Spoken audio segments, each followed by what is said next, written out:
Հայ ընտրողներին նույնիսկ գույներով են բաժամել։ Պատկերացրեք դա։ Մոսկվայում ինչ-որ մեկը նայել է մեր մարդկանց, մեր թոշակներին, մեր որդիներին, մեր գյուղերին, պատերազմից հետո մնացած վախին, անարդարությունից կուտակված բարկությանը և գրել է ինչպես շուկայի պլան.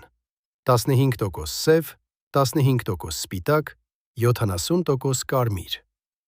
Սա Caucasus Chronicle-ի հրապարակած փաստաթղթերից է, որոնք ներկայացվում են որպես ռուսական հատուկ ծառայությունների արտահոսած նյութեր Հայաստանում իշխանափոխության պլանի մասին։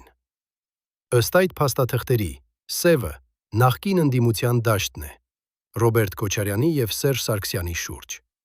Սպիտակը Նիկոլ Փաշինյանի հիմնական ընտրողներն ու արևմտամետ ուժերն են։ Բայց գլխավոր որսը կարմիրն է, հասարակության 70%-ը։ Մարդիկ, որոնք չեն ուզում այս իշխանությանը, բայց չեն ուզում նաև հների վերադարձը։ Սովորական հայ մարդիկ։ Տատիկներ, որ շուկայում դրամ են հաշվում։ Ընտանիքներ, որ մտածում են որդիների ու սահմանի մասին։ Աշխատող մարդիկ, որ արդարություն են ուզում, ոչ թե նոր տեր։ Իսկ Մոսկվայի պատասխանը ո՞րն է։ Սամվել Կարապետյան։ Փաստաթղթերում նրան անվանում են հայկական Իվանիշվիլի, միլիարդատեր,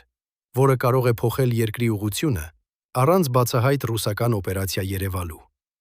Փաթեթավորումը զգացմունքային է, երրորդ ուժ, եկեղեցու պաշտպան, միավորող, գործարար, առանց հին դեմքերի։ Բայց մեքենան քաղաքական է, միավորել